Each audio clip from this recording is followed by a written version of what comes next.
Hi friends and makeup artist. నేను makeup ఆర్టిస్ట్‌లకి ఒకటే చెప్తాను. యాక్చువల్‌గా నేను కంటిన్యూగా ఈరోజు అయితే 3 ఈవెంట్స్ అయితే చేశాననమాట. అండ్ ఇప్పుడు ఈవినింగ్ మళ్ళీ వెళ్ళాలి. 3 ఈవెంట్స్‌లో నాకు 2 ఈవెంట్స్ పేమెంట్ వచ్చాయి.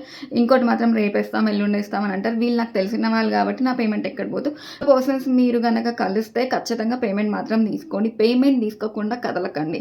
అది క్యాష్ అయినా సరే, ఆన్‌లైన్ పేమెంట్ అయినా సరే, అక్కడ నుండి కదిలారో ఇంక మీ పేమెంట్ రేపు, ఎల్లుండి అవుతది. ఇంకొకటి ఏంటంటే అది అప్పటికి బానే ఉంటది. చాలా బాగా చేశారు, వేరే వాళ్ళు బాగా చేయలేదు, వీళ్ళు ఇంత బాగా చేశారండి మీరు అని అంటారు.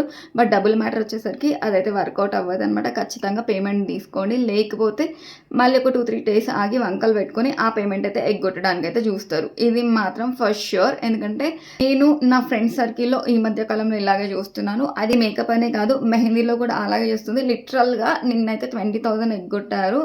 నేను బ్రైడల్ మెహందీకి వెళ్ళాను. ఇంకొక అమ్మాయి గెస్ట్ మెహందీకి వచ్చింది. వాళ్ళకి 20,000 ఎగ్గొట్టారు. నా అమౌంట్ నాకు పర్ఫెక్ట్‌గానే ఇచ్చారు కానీ తనకి ఎగ్గొట్టారు. ఏదైనా ఎవరిదైనా వర్కే.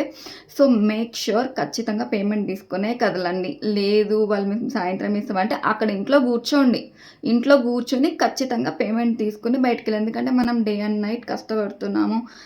ఇంట్లో ఫ్యామిలీని చూసుకుంటూ, వాళ్ళతో మాటలు పడుతూ అన్నీ చూసుకొని చేస్తున్నాం కాబట్టి ఖచ్చితంగా డబ్బులు తీసుకొని మాత్రమే కదలండి. నేను ఇప్పుడు ఇదంతా ఎందుకు చెప్తున్నానంటే సోది ఇప్పుడు ఇదంతా మాకెందుకు అనుకోవచ్చు.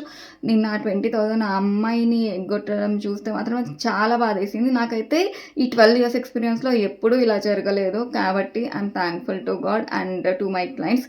నాకు అన్ని మౌత్ రిఫరల్సే. కొత్త క్లయింట్స్ అయితే ఎవ్వరు ఎక్కువ రారు కాబట్టి నాకు పెద్ద ప్రాబ్లమ్ లేదనుకోండి. సో ఖచ్చితంగా ప్లీజ్ మీరు చేసిన వర్క్‌కి మీరు వాల్యూ ఇచ్చుకొని అమౌంట్ మాత్రం తీసుకొని మీరు అక్కడ నుండి కదలండి. Thank you.